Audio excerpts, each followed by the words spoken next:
Medina নামক রাষ্ট্রের শান্তি যদি পৃথিবীতে আবার পৃথিবীর মানুষ নতুন করে দেখতে চায়, তাহলে মদিনা নামক রাষ্ট্র যা কোরআন দিয়ে চালানো হয়েছে, সেই কোরআনের সমাজ প্রতিষ্ঠার কোনো বিকল্প নাই।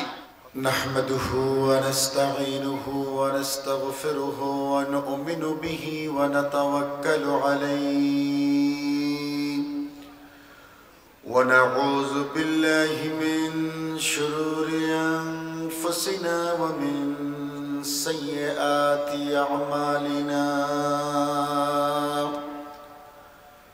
من يهده الله فلا مضل له ومن يضلله فلا هادي له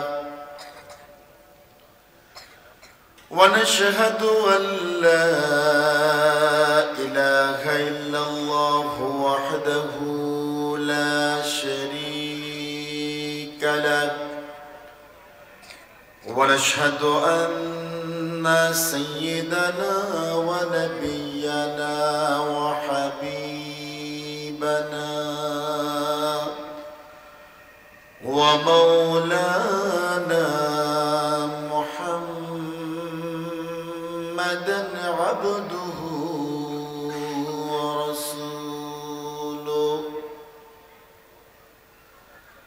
الذي أرسله بالحق بشيرا ونذيرا وداعيا إلى الله بإذنه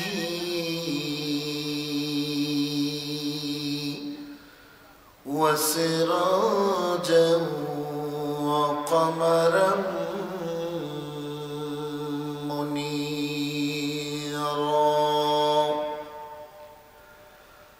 فقد قال الله تبارك وتعالى في كلامه المجيد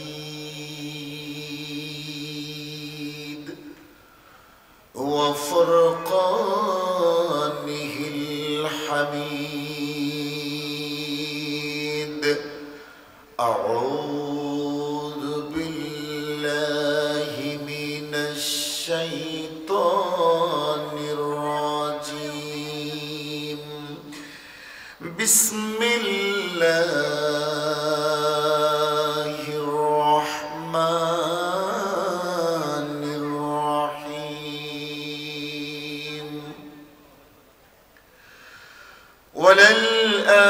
وللآخرة خير لك من الأولى ولسوف يعطيك ربك فترضى.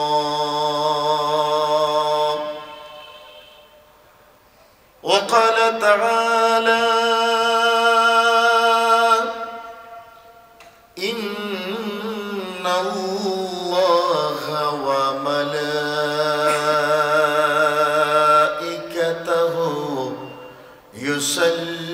يصلون على النبي يا أيها الذين آمنوا صلوا عليه وسلموا تسليما. اللهم صل على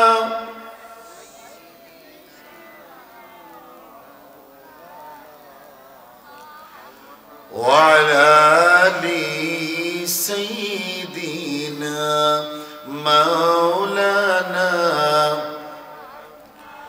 رسول আমার ভালোবাসা রসুল আমার আলো আশা রসুল আমার ভালোবাসা রসুল আমার আলো আশা রসুল আমার প্রেম বিরহের মূল আলোচনা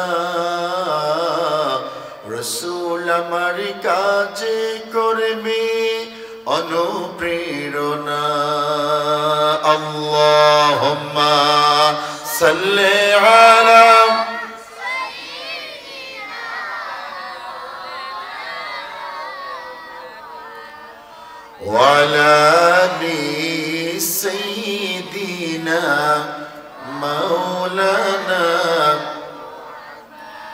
بلغ العلا بكماله كشف الدجى بجماله حسنت جميع خصاله صلوا عليه ओनाए फुल तो बुलबुल का तरन्नुम बिना हो चमन दहर में कलियों का तबस्सुम बिना हो बलगल उला बिकमालिही कशफत दुजा बिजमालिही हसनत जमीअ खसालिही सल्लु अलैहि ला इलाहा इल्लल्लाह ला इलाहा ला इलाहा ला इलाहा सुब्हानल्लाह अल्हम्दुलिल्लाह ला इलाहा सुब्हानल्लाह अल्हम्दुलिल्लाह ला इलाहा सुब्हानल्लाह अल्हम्दुलिल्लाह ला इलाहा ला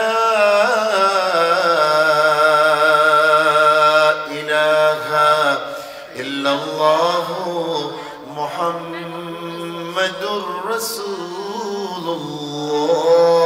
सल्लल्लाहु अलैहि ওয়াসাল্লাম। ঐতিহ্যবাহী ইসলামী সমাজ কল্যাণ পরিষদের উদ্যোগে আজকের এই তাফসীরুল কোরআন মাহফিলের এই অধিবেশনের সম্মানিত সভাপতি, বিশিষ্ট গবেষক, শিক্ষাবিদ, শাহ সিদ্দিক জামিয়া ইসলামিয়া উচ্চ বিদ্যালয়ের সম্মানিত প্রধান শিক্ষক শ্রদ্ধাভাজন জনাব সিকদার মোহাম্মদ কিবরিয়া, মঞ্চে উপস্থিত রয়েছেন প্রখ্যাত আলেম দ্বীন হযরত মাওলানা আখলাকুর রহমান চৌধুরী, উপস্থিত রয়েছেন ইসলামী সমাজ কল্যাণ পরিষদের সম্মানিত সভাপতি, সাধারণ সম্পাদক সহ সম্মানিত ওলামায়ে কেরাম, সম্মানিত মুরব্বিয়ানে কেরাম, আমার সামনে বসা আমার পরম শ্রদ্ধাভাজন দিনদার ইমানদার প্রিয় ভাই সকল, পর্দার আড়াল থেকে মাইকের আওয়াজ শুনছেন সর্বস্তরের দিনদার ইমানদার নারী পুরুষ ভাই বোনেরা, আসসালামু আলাইকুম ওয়া রাহমাতুল্লাহি ওয়া বারাকাতুহু। সকল প্রশংসা সেই মহান আল্লাহ, যিনি আমাদের রব, যিনি আমাদের মালিক, যিনি আমাদের সৃষ্টিকর্তা। বলেন তো দেখি আমাদের রব কে? একটু জবানটা ছেড়ে দেন এবং কথা বলেন। বলেন আমাদের রব কে? আমাদের মালিক কে? আমাদের সৃষ্টিকর্তা কে? আমাকে আপনাকে এখানে আসবার, কথা বলবার, কথা শুনবার সুযোগ করে দিলেন কে? আমরা মহান রবের শুকরগুজার হচ্ছি। একটু আওয়াজ দিয়ে হৃদয়টাকে একটু প্রশস্ত করে সকলে বলছি আলহামদুলিল্লাহ।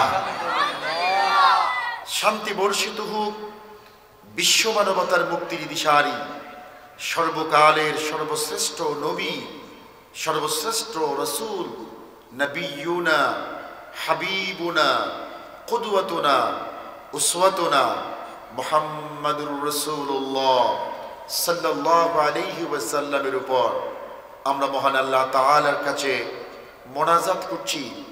আমাদের পক্ষ থেকে লাখো কোটি সালাম সোনার মদিনায় পৌঁছায় দেন। সকলে পড়ে আমিন। আমি অত্যন্ত কৃতজ্ঞতা জ্ঞাপন করছি ইসলামী সমাজ কল্যাণ পরিষদ উসমানীনগরকে, যারা এবছর এত চমৎকার করে একটি তাফসীরুল কোরআন মাহফিলের আয়োজন করেছেন এবং এই জনপদের মানুষকে কোরআন শোনার একটি সুযোগ করে দিয়েছেন। এই জন্য আমার নিজের পক্ষ থেকে ইসলামী সমাজ কল্যাণ পরিষদকে অশেষ কৃতজ্ঞতা জ্ঞাপন করছি।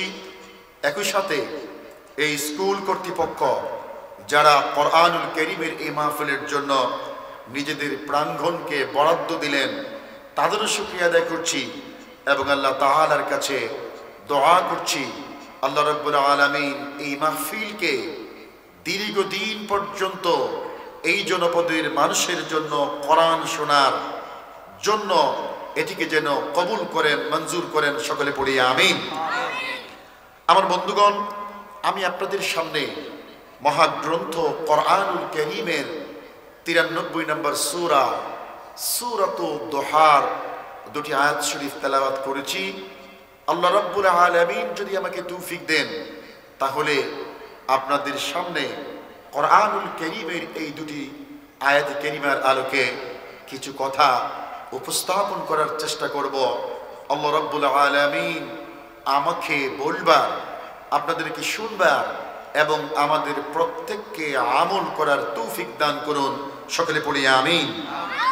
আমার বন্ধুগণ, আমার আলোচনায় যাওয়ার আগে অত্যন্ত প্রাসঙ্গিকভাবে দুটি কথা আপনাদের সামনে বলতেই হয়।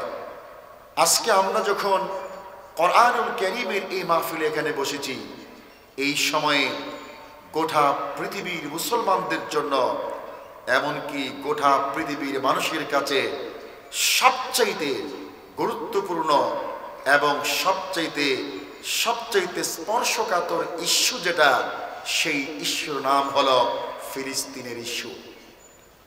এই সময়ে গাজা উপত্যকার মুসলমানদের উপর যে নির্মমতা, যে নিষ্ঠুরতা, যে বর্বরতা, যে হত্যাযজ্ঞ চালানো হচ্ছে, আজকে পৃথিবীর মানুষ বলছে বিগত 100 বছরে মানুষের উপরে, মানবতার উপরে এরকম বর্বরতা, এরকম অত্যাচার, এরকম এক এক দিনে এত নারী, এত শিশু, এত নিরপরাধ, এত সাধারণ মানুষকে হত্যা হওয়ার ইতিহাস এই শতাব্দীতে আর নাই। আর যে কারণে ফিলিস্তিনের মুসলিম মুসলমানদেরকে একেবারে নৃশংসভাবে পৃথিবীর সমস্ত আইন কানুন লঙ্ঘন করে নির্মমভাবে হত্যা করা হচ্ছে, সেই কারণ হলো তারা মুসলমান। আর সেই কারণ হলো তারা মসজিদ আল আকসার জনভূমিতে তারা জন্মগ্রহণ করেছে এবং তারা বুঝতে পেরেছে নবীজির ভবিষ্যৎবাণী অনুযায়ী সেই মসজিদ আল আকসার ডান বা চতুর্দিক থেকে যে কোনো একটা জায়গা থেকে ইমাম মাহদীর আগমন ঘটবে এবং সেই সংঘাত আমার তো মনে হয় শুরু হয়ে গিয়েছে এবং আলহামদুলিল্লাহ এ পর্যন্ত মুসলমানরা হামাস বিজয়ী হয়েছে বলে আমরা মনে করি। বলি আলহামদুলিল্লাহ। যে যুদ্ধ শুরু হয়েছে, এই যুদ্ধ এতদিন পর্যন্ত হামাস চালাতে পারবে পৃথিবীর সমরবিদরা মনে করেন নাই। এতদিন পর্যন্ত হামাস টিকে থাকতে পারবে, এতদিন পর্যন্ত তারা নাই হয়ে যাবে না, এমনটা পৃথিবীতে যারা যুদ্ধ বিশেষজ্ঞ, যারা পৃথিবীর খোঁজ খবর রাখেন, তারা কেউ তো ভাবেন নাই। বরং যেদিন যুদ্ধ শুরু হলো, সেদিন কিছু মাওলানা সাহেবরাও আমাদের মতো বলেছিলেন যে এরা কেন এত কম শক্তি নিয়ে পৃথিবীর এত বড় পরাশক্তি, যার পেছনে আছে আমেরিকা, যাদের হাতে এত অত্যাধুনিক অস্ত্র রয়েছে, কেন তাদের বিরুদ্ধে যুদ্ধে গেলেন?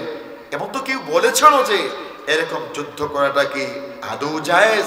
এত বড় শক্তির সাথে এত ছোট শক্তি কি, এত কম শক্তি কি যুদ্ধ করতে পারে? এটা কি জায়েজ হবে? এই প্রশ্নটা কেউ তুলেছিলেন। এরা হয়তো জানেন না, ইসলামের ইতিহাসে জয় পরাজয়ের সাথে শক্তি এবং সংখ্যার কোনো সম্পর্ক নাই। ইসলামের ইতিহাসে মুসলমানদের বিজয়ের সাথে কাফেরদের শক্তি, তাদের সৌর সংখ্যা, তাদের সমরাস্ত্র, তাদের উপায় উপকরণ, তাদের ক্ষমতা, এগুলো মুসলমানরা ইতিহাসের বাঁকে বাঁকে খুব থোড়াই পরোয়া করেছে। বদরের যুদ্ধ যখন হলো, মুসলমানদের চাইতে কাফেরদের সংখ্যা কম ছিল না বেশি ছিল? কথা বলেন, কাফেরদের সংখ্যা কম না বেশি ছিল? কাফেরদের সংখ্যা ছিল বেশি, আর মুসলমানদের সংখ্যা সেই তুলনায় থোড়াই ছিল, একেবারে থোড়াই ছিল।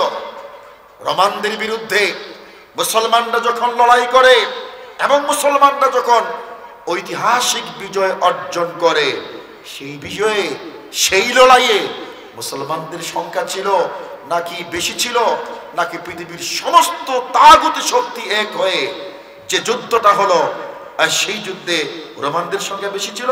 রোমানদের সংখ্যা বেশি ছিল, মুসলমান ছিল কম। বিজয় হয়েছিল কার? মুসলমানের। বলেন, বিজয় হয়েছিল কার?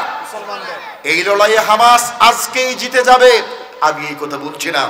এই লড়াইয়ে ফিলিস্তিনের মজলুম মুসলমানরা আজকে, কালকে, কিংবা 1 বছর, 2 বছরে, 6 মাসে জিতে যাবে, আমরা এই কথা বলছি না।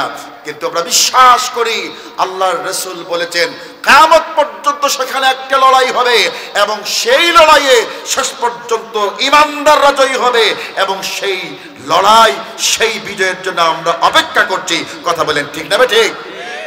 ইহুদিরা নৈতিকভাবে পরাজিত হয়েছে, ইহুদিরা নৈতিকভাবে পরাজিত হয়েছে, ইসরায়েল নৈতিকভাবে পরাজিত হয়েছে, আমেরিকা নৈতিকভাবে পরাজিত হয়েছে। তারা মুসলমানদেরকে বলতো টেরোরিস্ট, বলতো না? তারা বলতো মুসলমানদেরকে টেরোরিস্ট, তারা বলতো মুসলমানরা অসহিষ্ণু জাতি।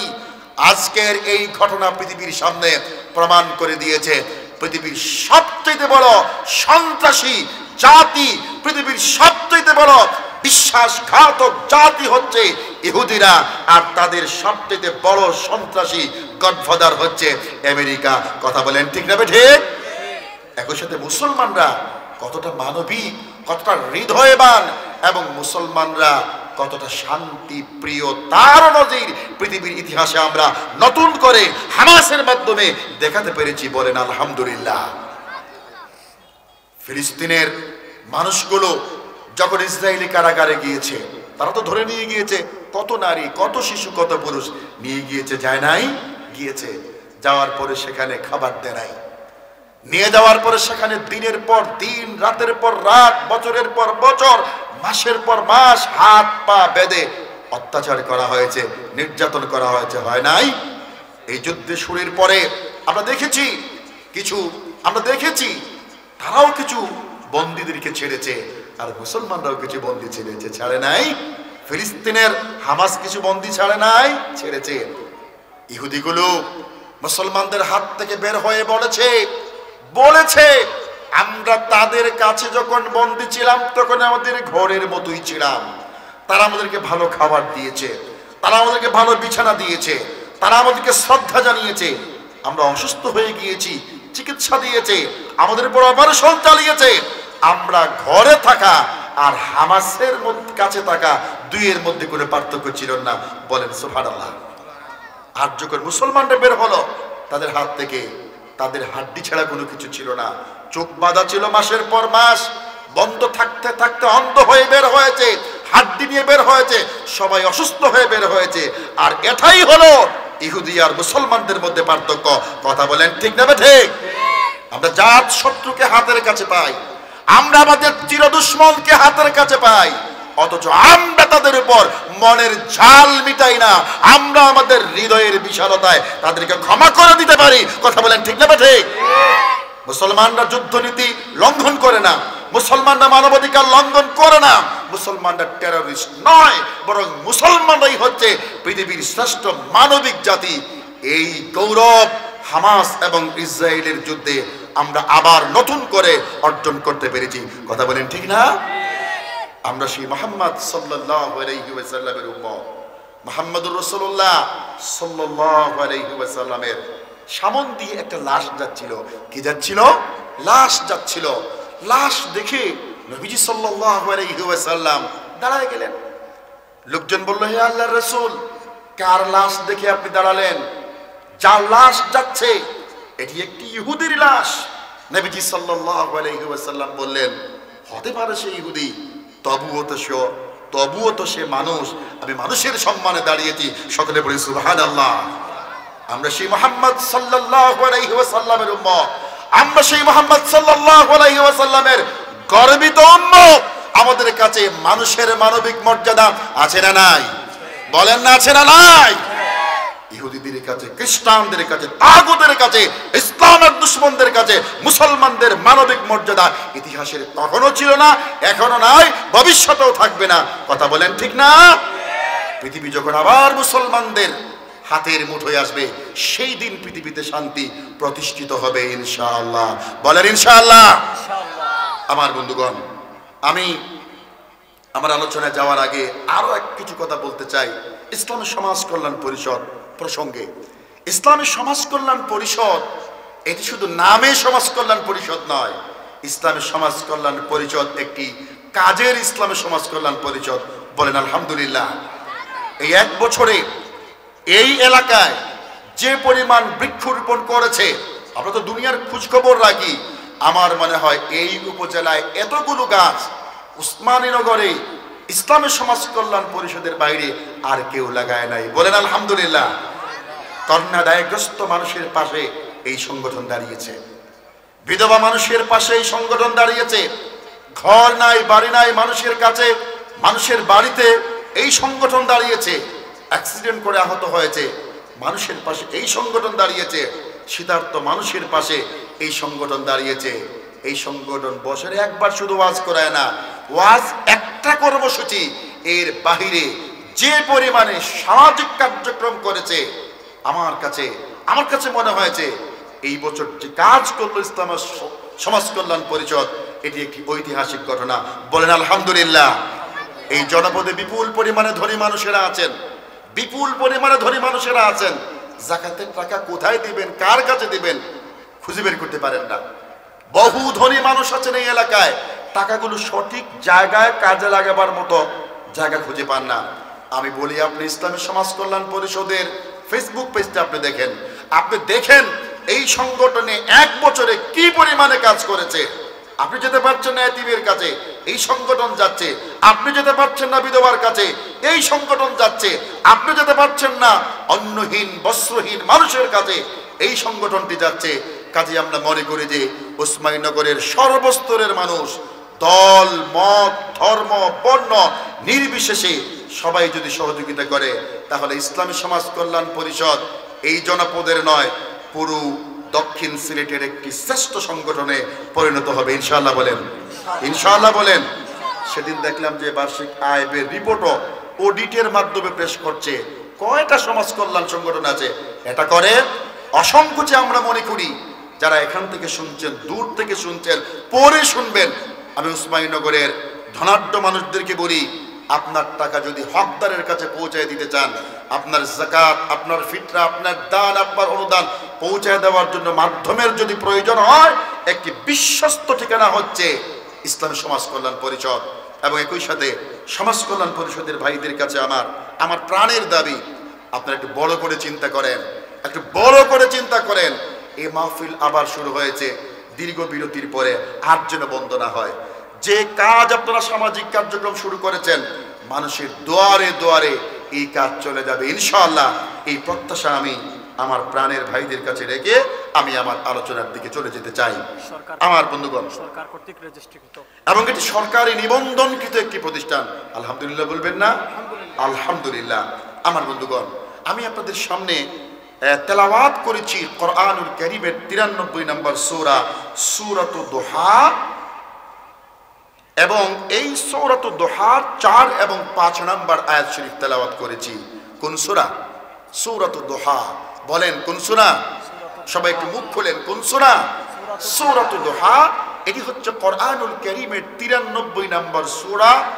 যে সূরা, এই সূরার যদি তর্জমা এবং ভাবার্থ আপনার সামনে আমি বলতে যাই, তাহলে এসব টাইম পর্যন্ত আমার হচ্ছে না, এই সময়টা খুবই কম। এই জন্য কথা ছিল, আজকে কর্তৃপক্ষ আমাকে জানিয়েছিলেন যে এই সূরার আলোচনা করব। আমি চিন্তা করলাম এই সময়ে এত আলোচনা করা যাবে না, মাত্র 2টি আয়াতের আলোচনা করব ইনশাআল্লাহ। বলেন ইনশাআল্লাহ। আল্লাহ সুবহানাহু তাবারাকা ওয়া তাআলা সূরাতুদ দুহার 4 নম্বর আয়াতে কারীমের মধ্যে আল্লাহ পাক বলছেন, ওয়ালাল আখিরাতু খায়রুল লাকা মিনাল উলা। ওগো আল্লাহর নবী, আপনার পূর্বের দিনের চাইতে পরের দিন ভালো যাবে। সুবহানাল্লাহ বলেন, বলেন সুবহানাল্লাহ। ওয়ালাল আখিরা, পরের দিনগুলো, ওয়ালাল আখিরাতু খায়রুল লাকা মিনাল উলা।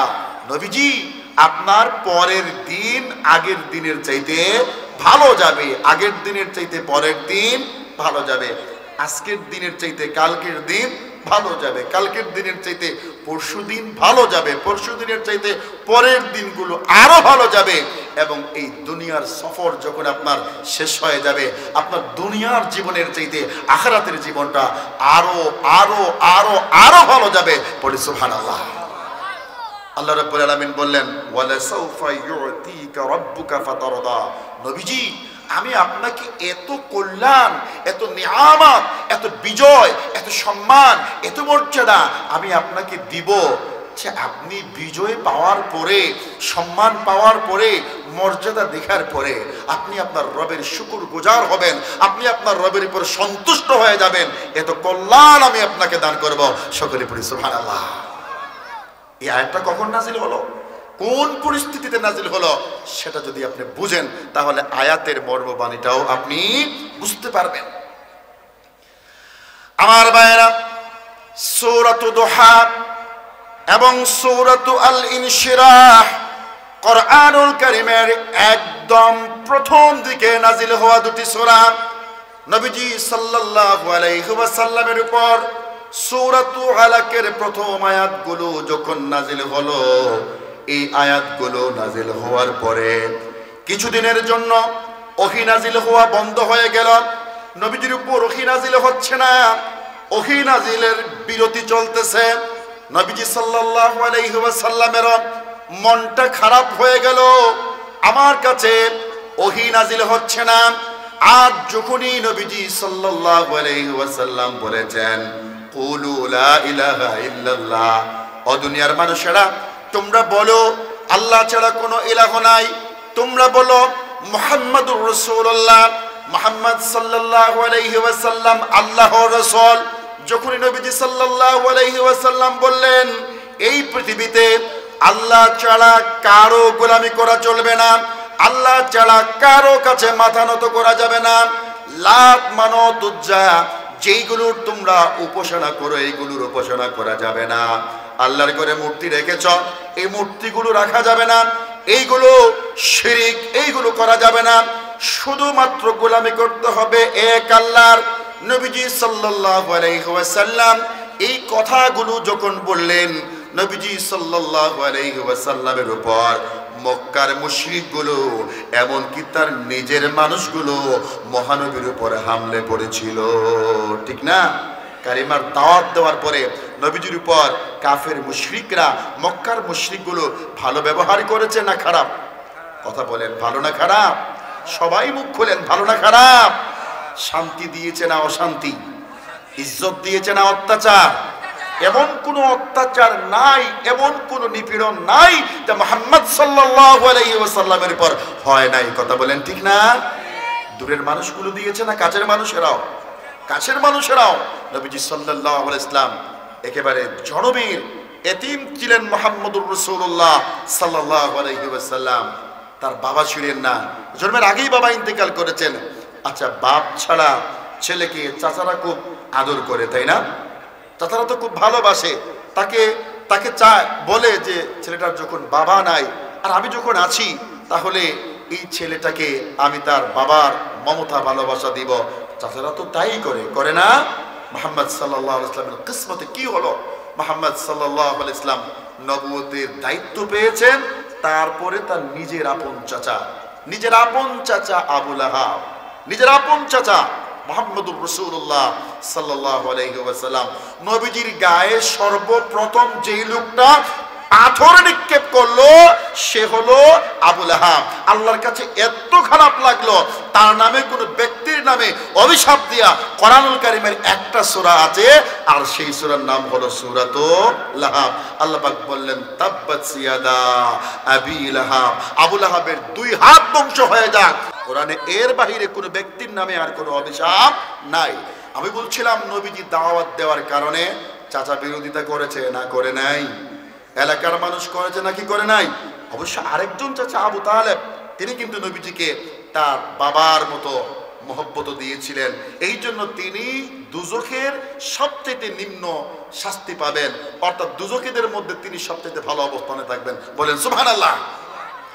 আমার ভাইয়েরা, আমি যে এই কথাটা আপনাদেরকে বোঝাতে চাই, এই আয়াতগুলো তখন নাজিল হলো যখন নবীজির উপর অত্যাচার চলছে। কি চাচা, কি ভাতিজা, কি ভাই, কি বন্ধু, কি পড়োশি, কি গোষ্ঠীর মানুষ, কি এলাকার মানুষ, সমগ্র মক্কার মানুষগুলো যখন আমার নবী, প্রিয় নবী মুহাম্মদুর রাসূলুল্লাহ সাল্লাল্লাহু আলাইহি ওয়াসাল্লামের উপর অত্যাচার চালাচ্ছে, নবীজি যখন ঘরে ভালো নাই, নবীজি যখন বাহিরে ভালো নাই, নবীজি যখন ঘর থেকে বের হলে পাথর খেতে হয়, নবীজি সাল্লাল্লাহু আলাইহি ওয়াসাল্লাম ঘর থেকে বের হলে যখন কাঠায় বিদ্ধ হতে হয়, নবীজি ঘর থেকে বের হলে উম্মে জামিল নবীজিকে গালি দেন। নবীজি ঘর থেকে বের হয়েছেন, নবীজির উনুনের মধ্যে ময়লা ছেড়ে দে, খাবারগুলো নষ্ট করে দে, ঘরে আসলে গালি দে, বাইরে গেলে গালি দে, মসজিদে আল্লাহর ঘরে নামাজে গেলে মার দেওয়া হয়। এমন ভাবে মার দেওয়া হচ্ছে শুধুমাত্র নবীজিকে নয়, নবীজির সাহাবী যারা আছে, হযরতে বেলাল উত্তপ্ত মরুভূমিকায় টানা হচ্ছে, একেবারে ধনী সাহাবী আবু বকরের মতো সাহাবীকে লাঞ্ছিত করা হচ্ছে, অমরের মতো লোক, জবরদস্ত লোক, তাকেও পাত্তা দেওয়া হচ্ছে না, উসমানের মতো ধনী মানুষ, তার উপরে অত্যাচার চলছে। অর্থাৎ চতুর্দিকে শুধু অত্যাচার আর অত্যাচার, নিপীড়ন আর নিপীড়ন, জুলুম আর জুলুম, একেবারে চরম অবস্থা যখন, তখনই আল্লাহ পাক তার হাবিব মুহাম্মদ সাল্লাল্লাহু আলাইহি ওয়াসাল্লামকে বললেন, ওগো আল্লাহর নবী, ওয়ালাল আখিরাতু খায়রুল লাকা মিনাল উলা, ওগো আল্লাহর নবী, মন খারাপ করবেন না, হতাশ হয়ে যাবেন না, ভেঙ্গে পড়বেন না। অত্যাচার চলছে, জুলুম চলছে, আপনি ভাববেন না আপনার রব দেখতে পাচ্ছেন না, আপনি ভাববেন না আপনার রব দেখতে পাচ্ছেন না, অত্যাচারের স্টিম রোলার আপনার উপর চালানো হচ্ছে, আপনি ভাববেন না আপনার রব দেখতে পাচ্ছেন না যে সাহাবীদের উপরে কি জুলুম চলছে। আল্লাহ পাক বললেন, নবীজি ভয়ের কোনো কারণ নাই, চিন্তার কোনো কারণ নাই, পেরেশানির কোনো কারণ নাই, মন খারাপের কোনো কারণ নাই। একটা দিন সামনে আসছে, এই দিন ওই দিনের চাইতে ভালো যাবে, পেছনের দিনের চাইতে সামনের দিন ভালো যাবে, আজকের চাইতে কালকের দিন ভালো যাবে, কালকের চাইতে পরশুর দিন ভালো যাবে। যেতে যেতে দিন যত সামনে যাবে, দিন যত সামনে যাবে, নবীজি ভালো দিনগুলো আসবে, অত্যাচার কেটে যাবে, জুলুমের পথ রুদ্ধ হয়ে যাবে। আবারও এই পৃথিবীতে আপনার আগের নবীরা যেমন ইকামতে দিন কায়েম করেছিলেন, আপনার মাধ্যমে এই জমিনে আল্লাহর দিন কায়েম হয়ে যাবে। পড়ি সুবহানাল্লাহ। চারদিকে চলতেছে মারামারি, চারদিকে চলতেছে অত্যাচার, চারদিকে চলতেছে জুলুমবাজি, নবীজির পা ফেলাবার কোনো জায়গা নাই, যেখানে যান সেখানে মার খান। আর এমন সময় আল্লাহ রাব্বুল আলামিন বললেন, নবীজি চিন্তার কারণ নেই, সামনের দিন ভালো যাবে ইনশাআল্লাহ। সবাই বলেন ইনশাআল্লাহ। ইমানদারদের সামনের দিন ভালো যাবে না খারাপ যাবে? বলেন ভালো যাবে না খারাপ যাবে? কথাটা কার? বলেন কথাটা কার? চিল্লাইয়া বলেন কথাটা কার? আল্লাহর কথা। আপনি ভাববেন যে এটা নবীজির কথা, তাহলে আপনি এখন বলতেছেন কেন? কোরআন কি শুধু ওই যুগের জন্য না এই যুগের জন্য? কোরআন কি শুধু নবীজির উপর নাজিল হয়েছে, কিন্তু কোরআনের বক্তব্য শুধু নবীদের জন্য নাকি আমাদের সকলের জন্য? এই আয়াত দিয়ে নামাজ পড়লে নামাজ হবে না? কি বলেন, হবে না? মাসআলাটা আপনি বলেন, নামাজ হবে কি হবে না?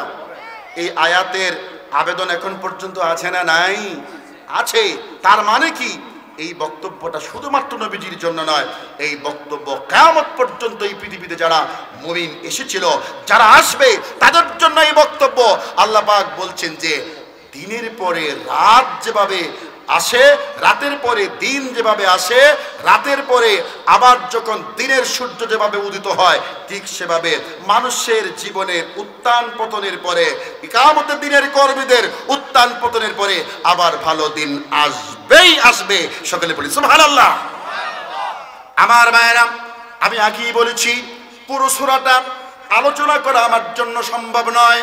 আপনি আয়াতের প্রথম দিকে লক্ষ্য করেন, সূরার আল্লাহ পাক বলেন ওয়াদ-দুহা ওয়াল-লাইলি ইযা সাজা, ওগো আল্লাহর নবী দিনের কসম, দিন যখন আলোকিত হয়, ওয়াল-লাইলি ইযা সাজা, আর রাত যখন নিজুম রাতে পরিণত হয় সেই রাতের কসম। আল্লাহ পাক দিনের কসম কেন খেলেন, রাতের কসমটা কেন খেলেন? তাফসীরের কিতাবের মধ্যে লেখা হয়েছে দিনের পরে রাত হয়, আবার রাতের পরে দিন হয়।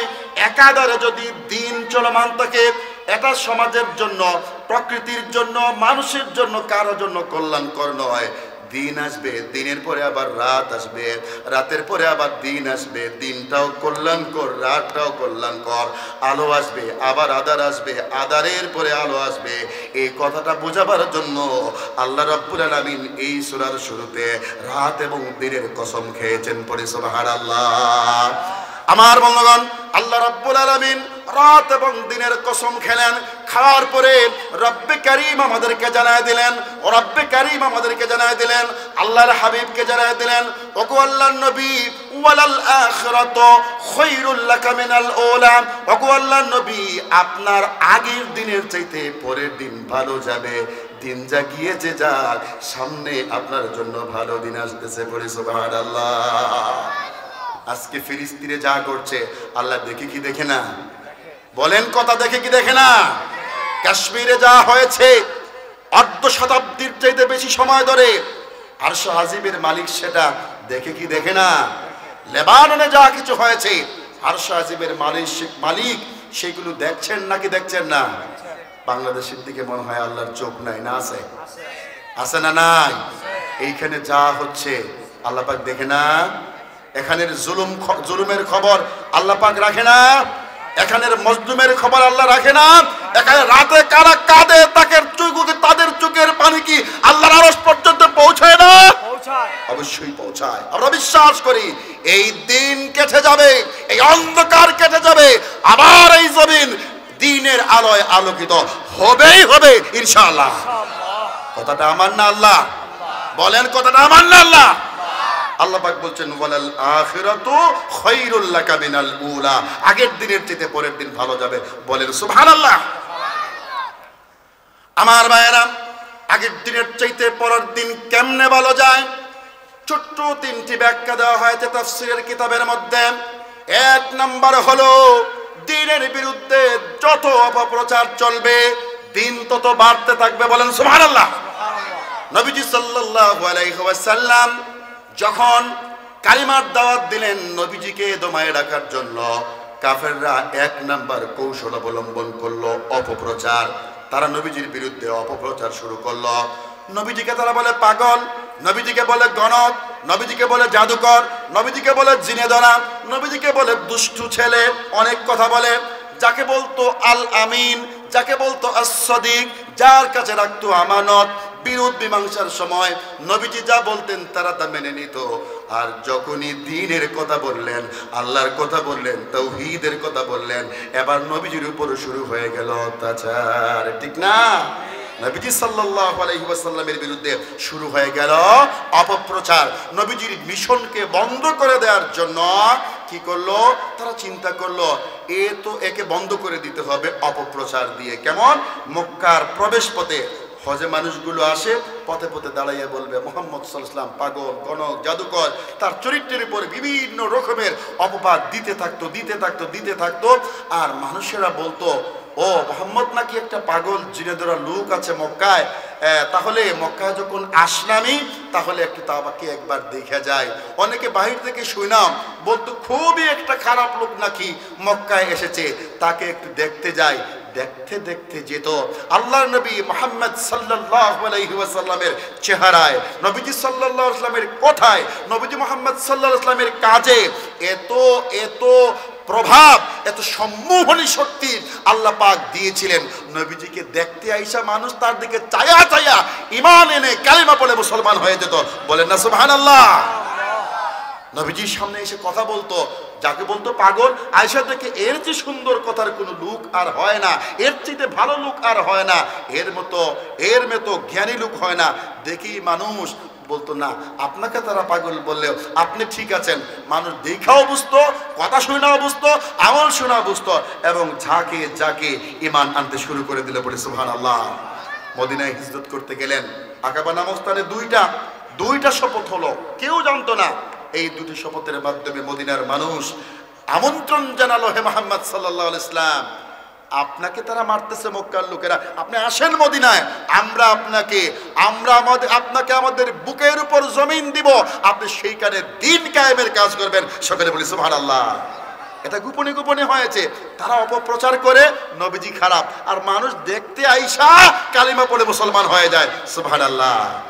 আজও যুগে যুগে, এখনো বা ভবিষ্যতে আগেও নবীজির পরে যারা কালিমার কথা বলে, তাওহীদের কথা বলে, রিসালাতের কথা বলে, তাদের বিরুদ্ধে অপপ্রচার আছে না নাই? কালিমার কথা বললে আপনি রাজাকার, ইসলামের কথা বললে আপনি মৌলবাদ, আপনি প্রতিক্রিয়াশীল, আপনি ধর্মান্ধ, আপনি টেরোরিস্ট, এই কথাগুলো আছে না নাই? কেন এই কথাগুলো কেন বলা হয়? এখনো তো দেখেন না, ফিলিস্তিনের মুসলমানদেরকে আমেরিকা এখনো বলে টেরোরিস্ট। নাউজুবিল্লাহ বলবেন না? তারা দুনিয়ার বড় সন্ত্রাসী, অথচ মুসলমানদেরকে সন্ত্রাসী বলে না।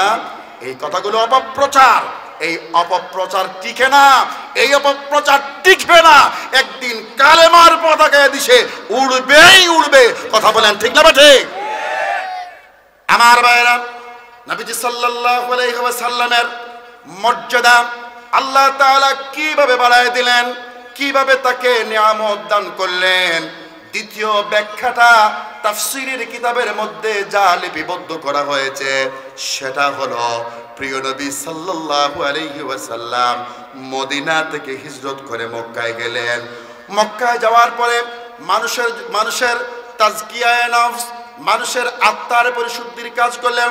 নবীজি সাল্লাল্লাহু আলাইহি ওয়াসাল্লাম মানুষকে ইবাদত শিখালেন, মানুষকে আল্লাহর গোলামি শিখালেন। নবীজি সাল্লাল্লাহু আলাইহি ওয়াসাল্লাম তিনি তাদেরকে নামাজ শিখালেন, রোজা শিখালেন, হজ শিখালেন, যাকাত শিখালেন। বড়দের সাথে কেমন আচরণ করতে হয় নবীজি তা শিক্ষা দিলেন। ছোটদেরকে কেমনে স্নেহ করতে হয় নবীজি তা শিক্ষা দিলেন। নামাজ, রোজা, হজ, যাকাত, তাসবিহ, তাহলিল প্রত্যেকটা ইবাদতের কাজ শিক্ষা দিলেন। নবীজি সাল্লাল্লাহু আলাইহি ওয়াসাল্লাম শুধুমাত্র ইবাদতের ধারণাটা তিনি দিয়েছেন এমন নয়, নবীজি সাল্লাল্লাহু আলাইহি ওয়াসাল্লাম ইবাদতের ধারণা দিয়েছেন, নামাজ রোজার তালিম দিয়েছেন এক নম্বরে। সাথে সাথে মানুষের কাছে গিয়েছেন, মানুষের সমাজের উন্নয়নের জন্য কাজ করেছেন। এত সামাজিক কার্যক্রমে জড়িত হয়েছেন, মদিনায় একটা নীরব বিপ্লব হয়ে গেল। মদিনার মানুষেরা এক যুগে নবীজিকে নেতা বানালো, আর মদিনা নামক একটা রাষ্ট্রের প্রধান আমার নবী মুহাম্মদ সাল্লাল্লাহু আলাইহি ওয়াসাল্লামকে বানায় দিল। বলে সুবহানাল্লাহ। মাইর খাইয়া তিনি মক্কা থেকে গিয়েছিলেন মদিনায়। মদিনার মানুষেরা তার বিশ্বস্ততা, তার আমানতদারিতা, তার গ্রহণযোগ্যতা এতটাই বৃদ্ধি পেল যে মদিনার মানুষেরা তার সেখানে একটা রাষ্ট্র বানাইয়া সেই রাষ্ট্রের প্রধান বানায় দিলেন মুহাম্মদুর রাসূলুল্লাহ সাল্লাল্লাহু আলাইহি ওয়াসাল্লামকে, যাকে রাতের অন্ধকারে মক্কা থেকে মেরে ঘর থেকে বের করে দেওয়া হলো। নবীজি সাল্লাল্লাহু আলাইহি ওয়াসাল্লাম তার চাচাতো ভাই আলী রাদিয়াল্লাহু তাআলাকে বিছানায় শোয়া গেছেন, ওইখানে গিয়ে আলী রাদিয়াল্লাহু তাআলাকে তারা পিটাইছে। কোন দিকে যাচ্ছেন ধৈরা আইনা মারতে পারলে শান্তি। নবীজি মদিনায় গিয়েছেন, বদরের যুদ্ধ সংগঠিত হয়েছে নবীজিকে হত্যা করার জন্য, উহুদের যুদ্ধ সংগঠিত হয়েছে মক্কার মুশরিকগুলো গিয়া নবীজিকে মারার জন্য। যারা মাইরা বের করে দিল, যারা প্রতিদিন মারতো, ওইখানে যাওয়ার পরে মদিনায় গিয়েও যারা মারতে চাইলো, সেই মুহাম্মদ সাল্লাল্লাহু আলাইহি ওয়াসাল্লামকে আল্লাহর নবী মদিনায় একটা রাষ্ট্র দিলেন। আল্লাহু আকবার বলবেন না? নারায়ে তাকবীর, নারায়ে তাকবীর। আল কোরআনের আলো ঘরে ঘরে যাও, হাদিসের আলো ঘরে ঘরে যাও। ইসলামী সমাজ কল্যাণ পরিষদ জিন্দাবাদ, জিন্দাবাদ। সাদিক সিকান্দার জিন্দাবাদ, নারায়ে তাকবীর। আল্লাহু আকবার। আমার বন্ধুগণ, যাকে মেরে বের করে দেওয়া হলো, যার ঘরে জায়গা নাই, বাইরে জায়গা নাই, সেই মুহাম্মদ সাল্লাল্লাহু আলাইহি ওয়াসাল্লাম মদিনায় গিয়ে রাষ্ট্রনায়ক হয়ে গেলেন। আল্লাহু আকবার। আল্লাহ তাআলা তার হাবিবকে তিনি কেন প্রেরণ করলেন, কোরআনুল কারীমের মধ্যে রব্বে কারীম সেই কারণটা তিনি জানায় দিচ্ছেন। আল্লাহ পাক বলেন হুয়াল্লাযী আরসালা রাসূলাহু বিল হুদা ওয়া দীনিল হক ودين الحق ليظهره على الدين كله وكفى بالله شهيدا আল্লাহ রাব্বুল আলামিন বলেন তিনি সেই সত্তা যিনি তার হাবিব মুহাম্মদ সাল্লাল্লাহু আলাইহি ওয়াসাল্লামকে প্রেরণ করেছেন বিল হুদা, হেদায়াত দিয়া, কোরআন দিয়া, কোরআন নামক একটা কিতাব দিয়া, এই কিতাব দিয়ে, এই সংবিধান দিয়া তাকে নবী বানিয়ে পাঠিয়েছেন। তার দায়িত্ব হলো পৃথিবীতে যত ধর্ম আছে, বর্ণ আছে, মতবাদ আছে, ইজম আছে, সকল কিছুর উপর ইসলামকে বিজয়ী করার জন্য পড়ে সুবহানাল্লাহ। নবীজি সাল্লাল্লাহু আলাইহি ওয়াসাল্লাম মক্কা থেকে মদিনায় হিজরত করে গিয়ে সেই দ্বীনকে বিজয়ী করার সুযোগ পেয়ে গেলেন, মানুষকে নিয়ে একটা ইসলামী রাষ্ট্র গঠন করে ফেললেন। বলেন না সুবহানাল্লাহ। নবীজি সাল্লাল্লাহু আলাইহি ওয়াসাল্লাম সেখানে গিয়ে খালি নামাজ, রোজা, হজ, যাকাত, তাসবিহ, তাহলিল আর মিসওয়াক, টুপি, পাঞ্জাবি, দাড়ি এই কথাগুলো বলেছেন, নাকি মানুষের সমাজ সংস্কারের জন্য কাজ করেছেন? কথা বলেন না। সমাজের সংস্কারের জন্য নবীজি সাল্লাল্লাহু আলাইহি ওয়াসাল্লাম কাজ করেছেন না করেন নাই? আমরা তো এখন শুধু মসজিদের কোনায় বইয়া তাসবিহ পড়ি, বড় তাসবিহ, ছোট তাসবিহ, খতমে নারিয়া, খতমে জারিয়া, কত খতম রে বাবা আমরা আবিষ্কার করেছি। খতম নিয়েই ব্যস্ত আমরা, জাতির ভাগ্য পরিবর্তনের কোনো চিন্তাই আমাদের মাথায় নাই। কথা বলেন ঠিক না? নবীজি সাল্লাল্লাহু আলাইহি ওয়াসাল্লাম শুধু খতম নিয়ে পড়েছিলেন না সমাজ সংস্কারের জন্য কাজ করেছেন? কি মনে করেন? নবীজি কি শুধু তাসবিহ পড়েছেন নাকি সমাজের উন্নয়নের জন্য কাজ করেছেন? নবীজি সাল্লাল্লাহু আলাইহি ওয়াসাল্লাম এমন কোন জায়গা নাই সমাজের যেখানে নবীজি কাজ করেন নাই। বলি আল্লাহু আকবার। মানুষের কৃষি উন্নয়নের জন্য, কৃষিতে মানুষ কিভাবে উন্নয়ন করবে, সাহাবী রাদিয়াল্লাহু তাআলা আনহুম আজমাইনদেরকে নবীজি সাল্লাল্লাহু আলাইহি ওয়াসাল্লাম নিয়ে যেতেন গাছের কলম কিভাবে দিতে হবে, পরাগায়ন কিভাবে করতে হবে, কোন মৌসুমে কোন ফসল বেশি উৎপাদন হবে, নবীজি সাল্লাল্লাহু আলাইহি ওয়াসাল্লাম সেটা তালিম দিতেন। সকলে বলি সুবহানাল্লাহ। সুদের ভয়াবহতায় যখন আরবের মানুষগুলো একেবারে নাজেহাল অবস্থা, মানুষ যখন কর্জে হাসানা দেয় না, টাকা চাইলেই বলে নেও, যত চাও তত নেও, তবে দিন পরে আমার এত গুনা গুনা সুদ দিতে হবে। এই সুদের জাতাকলে যখন আরবের মানুষগুলো স্পৃষ্ট, তখন মুহাম্মদুর রাসূলুল্লাহ সাল্লাল্লাহু আলাইহি ওয়াসাল্লাম সুদের বিরুদ্ধে কর্জে হাসানা চালু করে সমাজের মধ্যে অর্থনৈতিক ভারসাম্য তৈরি করলেন। সুবহানাল্লাহ বলবেন না? রাষ্ট্রের উন্নয়নের জন্য, সমাজের উন্নয়নের জন্য আল্লাহ তাআলা বিধান দিলেন যাকাতের। নবীজি সেই যাকাতের বিধান পাইয়া গরিবের জন্য ধনীর কাছ থেকে টাকা তুলে গরিবের কাছে তার হকগুলো পৌঁছে দিয়েছিলেন। কথা বলেন ঠিক না? তার মানে কি দাঁড়ালো? এক একটা আলোচনা এক এক দিকে গেলে লম্বা আলোচনার দাবি রাখে। আমি আপনাকে যেটা বোঝাতে চাই সেটি হলো নবী মুহাম্মদুর রাসূলুল্লাহ সাল্লাল্লাহু আলাইহি ওয়াসাল্লাম মক্কা থেকে হিজরত করে মদিনায় গেলেন, ইবাদত শিক্ষা দিয়েছেন, নামাজ শিক্ষা দিয়েছেন, রোজা শিক্ষা দিয়েছেন, হজ শিক্ষা দিয়েছেন, যাকাত শিক্ষা দিয়েছেন, হকের কথা পারস্পরিক তাও শিক্ষা দিয়েছেন, তাসবিহ তাহলিল শিক্ষা দিয়েছেন, নামাজের পরে কোন তাসবিহ পড়বেন, আগে কি তাসবিহ পড়বেন, কোন টাইমে কোন নামাজ পড়বেন, সব শিক্ষা দিয়েছেন। সাথে সাথে সমাজকর্মে এতটা বলিষ্ঠ নেতৃত্ব দিয়েছেন, মদিনার মানুষ তো খুশিতে বাগবাগ। মদিনার উন্নয়ন দেখে সারা পৃথিবীতে ইসলামের বিজয়ের পথ উন্মোচিত হয়ে গেল। সকলে বলি সুবহানাল্লাহ। এত আস্তে বলতেছেন সুবহানাল্লাহ, চিল্লায়া বলেন সুবহানাল্লাহ। তাফসীর কারকরা বলেছেন নবীজি মদিনা নামক একটা রাষ্ট্র পেলেন, একটা রাষ্ট্রের প্রধান তিনি হলেন। তিনি সেখানে 8 থেকে 10 বছর পর্যন্ত মানুষের উন্নয়নের জন্য এত ভূমিকা রাখলেন।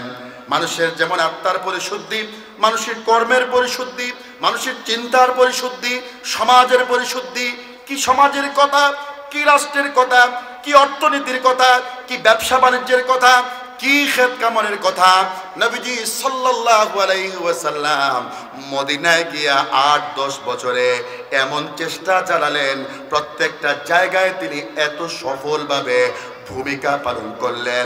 মদিনার মানুষেরা খুশিতে আত্মহারা। তারা বলল, বহুদিন পরে আমরা নিপীড়িত মানুষেরা মুক্তির পথ পেয়েছি, আলোর পথ পেয়েছি।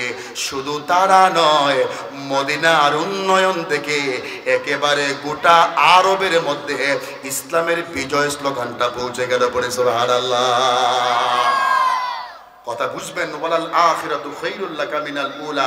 আস্তে আস্তে দিন ভালো হচ্ছে না খারাপ হচ্ছে? ভালো না খারাপ হচ্ছে? মদিনার দিনগুলোর চাইতে, মক্কার দিনের চাইতে মদিনার দিন ভালো যাচ্ছে না খারাপ যাচ্ছে? মার খাওয়া লোকটা এখন মদিনা নামক রাষ্ট্রের প্রধান। আল্লাহু আকবার। আর মদিনা নামক রাষ্ট্রের প্রধান নয়, বরং তার রাষ্ট্রের যশ খ্যাতি গোটা পৃথিবীতে ছড়ায় যাচ্ছে। আল্লাহু আকবার বলবেন না? এমন একটা ধারণা পৃথিবীর মানুষের কাছে দিলেন, মাত্র কয়েক বছরের ব্যবধানে গোটা পৃথিবী যত বড়, তার অর্ধেক পর্যন্ত ইসলামী রাষ্ট্র কায়েম হয়ে গেল। বলেন না আল্লাহু আকবার? আজও যদি সেই মদিনা রাষ্ট্র যে আইন দিয়ে চলতো, মদিনা রাষ্ট্র যে সংবিধান দিয়ে চলতো, মদিনা নামক রাষ্ট্রটা যে আদর্শ দিয়ে চলতো, এই আদর্শ দিয়ে যদি পৃথিবী চলে, শান্তি আসবে কি আসবে না? কথা বলেন না, শান্তি আসবে কি আসবে না? মদিনা নামক রাষ্ট্রের শান্তি যদি পৃথিবীতে আবার পৃথিবীর মানুষ নতুন করে দেখতে চায়, তাহলে মদিনা নামক রাষ্ট্র যা কোরআন দিয়ে চালানো হয়েছে, সেই কোরআনের সমাজ প্রতিষ্ঠার কোনো বিকল্প নাই। কথা বলেন ঠিক না? আমার ভাইরা, পরের দিনটা কেমন ভালো যাচ্ছে। নবীজি সাল্লাল্লাহু আলাইহি ওয়াসাল্লাম মদিনায় তিনি 8 থেকে 10 বছর তিনি কাজ করলেন। ইসলামী রাষ্ট্রের মদিনার সুখ্যাতি চারদিকে ছড়িয়ে পড়ল। এমনকি নবীজির প্রাণের দুশ্মন যারা ছিল, নবীজিকে যারা ভালোবাসত না, ইসলামের নাম নিশানাকে যারা মুছে ফেলতে চেয়েছিল, আল্লাহ তাআলা এত সুযোগ করে দিলেন, তাদের হৃদয়ের ভেতরেও ইসলামের জন্য আবেগ অনুভূতি তৈরি হয়ে গেল। পড়ে সুবহানাল্লাহ। আমার বন্ধুগণ, এবার নবীজি মদিনার থেকে মক্কার দিকে রওনা দিলেন। মক্কা বিজয় হলো। মক্কা নবীজি যেদিন যান, হাজার মানুষদেরকে নিয়ে নবীজি সাল্লাল্লাহু আলাইহি ওয়াসাল্লাম মক্কায় প্রবেশ করতেছেন। মদিনার পথ থেকে নবীজি মারি খায়া রাতের অন্ধকারে আলোহীন অবস্থায়, সহায় সম্বলহীন অবস্থায় তিনি মক্কা থেকে মদিনায় এসেছিলেন। নবীজি এসেছিলেন, ব্যাপারটা এ পর্যন্তই নয়, নবীজির সাথে সাহাবীরা এসেছিলেন, সাহাবীরা হিজরত করেছিলেন। হিজরত কথাটাকে এত ছোট করে দেখার কোনো কারণ নাই। হিজরত শব্দটা অনেক কঠিন একটা শব্দ, অনেক তাৎপর্যবহ একটা শব্দ। সাহাবায়ে কেরামদেরকে মাইরা বের করে দিচ্ছে, মক্কা থাকতে দিচ্ছে না। তাদের একটা ক্ষেত আছে, বাগান আছে, খেজুরের বাগান আছে, কারো অনেকগুলো বাগান আছে, কারো উট আছে, ভেড়া আছে, দুম্বা আছে। শখ করে কেউ একটা বাড়ি বানাইছেন, কারো একটা ব্যবসা প্রতিষ্ঠান আছে, ব্যবসা প্রতিষ্ঠান চালাইতে পারেন না। মক্কা থেকে হিজরত করে মদিনায় মায়ের খাইতে ব্যবসা ফেলে দিয়ে মদিনায় চলে গিয়েছেন। আপনার বাগানটা চালাতে পারেন না, বাগানটা দেখাশোনা করতে পারেন না, মায়ের খায়া খেজুরের দামি বাগান ফেলে দিয়ে মক্কা থেকে বের হয়ে মদিনায় চলে গিয়েছেন। সুন্দর মনের মাধুরী মিশিয়ে একটা বাড়ি বানিয়েছেন, বাড়িটাও পর্যন্ত ভালো রাখতে পারলেন না। বাড়িটা রেখে দিয়ে, বাড়িটা ফেলে দিয়ে মক্কা থেকে হিজরত করে মদিনায় চলে গিয়েছেন। যেই মানুষগুলো বাড়ি রেখে এসেছিল, যেই মানুষগুলো ঘর রেখে এসেছিল, যেই মানুষগুলো ব্যবসা রেখে এসেছিল, যেই মানুষগুলো খেজুরের বাগান রেখে এসেছিল, যেই মানুষগুলো কেউ এসেছে রাতে, কেউ এসেছে সকালে, কেউ এসেছে খাইয়া, কেউ এসেছে না খাইয়া, কেউ মার খাইতে একেবারে পিঠের চামড়া উঠে গিয়েছে এমন অবস্থায় এসেছে, কেউ এসেছে পঙ্গু হয়ে, কেউ এসেছে হাত ছাড়া, কেউ এসেছে পা ছাড়া। মক্কায় তারা আসলো, 8 বছর গেল, 9 বছর গেল, 10 বছর গেল। 10 বছরের মাথায় সেই মজলুম মানুষগুলো মুহাম্মদুর রাসূলুল্লাহ সাল্লাল্লাহু আলাইহি ওয়াসাল্লামের নেতৃত্বে মদিনা থেকে আবার মক্কার দিকে রওনা দিয়েছে। নবীজি মক্কা বিজয়ে যান, হাজার মানুষ নবীজির সাথে রওনা দিয়েছেন। বিজয়ীরা আবার মক্কায় ফিরে যাচ্ছে। যাওয়ার সময় অবস্থাটা এমন হলো, এমন পরিস্থিতি দাঁড়ালো, যারা মক্কা থেকে বের করে দিয়েছিল তারা মক্কার রাস্তায় দাঁড়াইছে, এতিমের মতো দাঁড়াইছে, হাতটা কাচুমুচু করে, কলিজায় কাঁপাকাঁপি করে, মুখে কোনো ভাষা নাই, চোখে শুধু অন্ধকার। তারা হাত জোড় করে দাঁড়িয়ে আছে যে মুহাম্মদ সাল্লাল্লাহু আলাইহি ওয়াসাল্লাম এবার যে তিনি মক্কায় ঢুকতেছেন, কত মাইর দিলাম, কত অত্যাচার করলাম, কত নিপীড়ন করলাম, এবার যদি তিনি আবার মক্কায় প্রবেশ করেন তাহলে কি তিনি আগের প্রতিশোধ নেবেন? ভয় থাকবে কি থাকবে না? আপনি কাউকে মাইর দিলে পরের দিন আপনিও মাইর খাওয়ার ভয় আছে না নাই? বলেন না, আছে না নাই? লাগে যেন আপনারা বুঝেন টুঝেন না কোনো কিছু। আপনি একজনকে মাইর দিয়া ঘর থেকে বের করে দিয়েছেন, সেই লোক যদি আবার ফিরে আসে তার ঘরের আঙ্গিনায়, তাও আবার যেন তেন প্রক্রিয়ায় নয়, বিশাল ক্ষমতা দিয়া, তাহলে মাইর খাওয়ার ক্ষমতা আছে না নাই? সম্ভাবনা আছে না নাই? মক্কার মুশরিকগুলো কি নেতা, কি কর্মী, যে যেখানে ছিল সবাই হাত জোড় করে এতিমের মতো দাঁড়ায় আছে রাস্তার আশেপাশে। মুহাম্মদুর রাসূলুল্লাহর আরেক চাচা নাম ছিল আবু সুফিয়ান। কি নাম বলেন? আবু সুফিয়ান। কি নাম? তিনি বড় নেতা ছিলেন, মক্কার বড় নেতা ছিলেন। তার কিসমত খারাপ, তার এতিম ভাতিজার পক্ষ তিনি নিতে পারেন নাই। তাকে যখন মক্কা থেকে বের করে দেওয়া হলো, তখন তিনি তার নিজের ভাতিজার পক্ষ, বদকিসমতি সেই চাচা তখন নিতে পারেন নাই। নবীজি সাল্লাল্লাহু আলাইহি ওয়াসাল্লাম এখন ফিরে আসতেছেন। আবু সুফিয়ান চিন্তা করতেছেন যে ভাতিজারে যখন মানুষ ধরে মাইর দিল, আমি তো চাচা তার পাশে গিয়া দাঁড়াইতে পারলাম না, আমি তো তারে সুরক্ষা দিতে পারলাম না, আমি তার এক পয়সার কাজে আসলাম না। আজকে ভাতিজা এসে কি করবে, আর আমি কি করে তার সামনে দাঁড়াই? তিনি এত ক্ষমতা নিয়ে আসতেছেন, তার সাথে যত মানুষ আছে তাকে মোকাবেলা করার ক্ষমতা আমাদের মক্কাবাসীদের নাই। তাও তার শখ জাগে যে ভাতিজা বলে কথা, ভাতিজার সামনে যদি দাঁড়াইয়া বলে, ভাতিজা মাফ কইরা দাও, আর যা হয়েছে তো হয়েছে, এবার তুমি আমাদের ছেলে আমাদের ঘরে ফিরে আসো, এমনটা মনে মনে ভাবে এক পা সামনে দিয়ে আর এক পা পেছনে দিয়ে যাইতে অনেক দূর আগায় গিয়েছেন মুহাম্মদুর রাসূলুল্লাহ সাল্লাল্লাহু আলাইহি ওয়াসাল্লাম। চাচারে দেখে বলেন, চাচা কি ব্যাপার, রাস্তায় কেন বের হয়ে আসলেন? বলেন, ভাতিজা যা কিছু করেছি মাফ করে দাও, ক্ষমা করে দাও, যা হয়েছে তোমার কাছে আমি মক্কার মানুষের পক্ষ থেকে মাফ চাই, আমাকে সুরক্ষা দাও। সকলে বলি সুবহানাল্লাহ। মুহাম্মদ সাল্লাল্লাহু আলাইহি ওয়াসাল্লাম সেদিন কি বলেছিলেন? কচু কাটা দিয়েছিলেন। আল্লাহু আকবার, বলেন আল্লাহু আকবার। আল্লাহর নবী তার চাচা আবু সুফিয়ানকে বলেন, ও আমার চাচা, আপনাদের অত্যাচারে ঘর ছাড়া হয়েছিলাম, বাড়ি ছাড়া হয়েছিলাম, আমার ঘর নাই, বাড়ি নাই, আমার সাহাবীরা ক্ষেত ফেলে এসেছে, বাগান ফেলে এসেছে, ব্যবসা প্রতিষ্ঠান ফেলে এসেছে, বাড়ি ঘরগুলো ফিরে পাবে কি পাবে না তা আমি জানি না, কিন্তু চাচাজি আপনি এসছেন, আপনি কাঁপতেছেন, কাঁপার কোনো কারণ নাই। আমি ঘোষণা দিয়ে দিলাম, আমরা মক্কায় প্রবেশ করব, কারো উপর আক্রমণ চালাবো না, কারো উপর প্রতিশোধ দিব না। প্রতিশোধের যত কিছু ছিল আজ মুহাম্মদ সাল্লাল্লাহু আলাইহি ওয়াসাল্লাম, আমি সবাইকে সাক্ষী রেখে পেছনের কষ্টগুলো আমি ভুলে গেলাম। পড়ে সুবহানাল্লাহ। নবীজি সাল্লাল্লাহু আলাইহি ওয়াসাল্লাম শুধু তা বললেন না, নবীজি সাল্লাল্লাহু আলাইহি ওয়াসাল্লাম বললেন, চাচা আমি দুনিয়ার মানুষকে সাক্ষী রেখে বলতে চাই, আমি মক্কায় প্রবেশ করতেছি, মার খাইয়া বের হইছিলাম, এবার বিজয়ী হয়ে প্রবেশ করতেছি। আমি দুইটা ঘোষণা দিচ্ছি, মক্কার জালেমগুলো যারা আমার পিঠের চামড়া তুলেছে, আমার সাহাবীদের পিঠের চামড়া তুলেছে, তাদের কাছে আমার দুইটা প্রস্তাব। কেউ যদি নিজে গিয়ে আল্লাহর ঘরে অবস্থান গ্রহণ করে, আল্লাহর ঘরে পাইলে আমি তাকে মাফ করে দিয়ে দিব। কেউ যদি তার নিজের ঘরে অবস্থান গ্রহণ করে, তাকেও আমি মাফ করে দিব।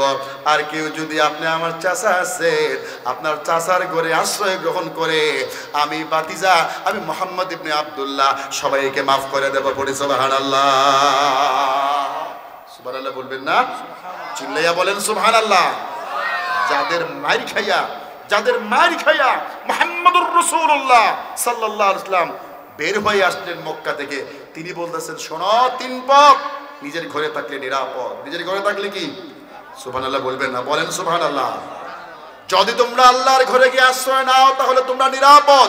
আচ্ছা, আমার চাচা আবু সুফিয়ান তিনি নেতা, আমারে যখন মাইট দেওয়া হয় আমার চাচা আমার কোনো কাজে আসেন নাই, আমার মাইট দিয়ে শেষ করা হয়েছে, ঘর থেকে বের করা হয়েছে, আমার এই চাচার ইজ্জত আমি দিলাম আমার চাচার ঘরে গিয়ে আশ্রয় নিলে আমি সবাইকে মাফ করে দিব বলি সুবহানাল্লাহ। তার মানে দাঁড়ালোটা কি? ঘরে থাকলে নিরাপদ, ঘরে থাকলে কি? চিল্লাইয়া বলেন, ঘরে থাকলে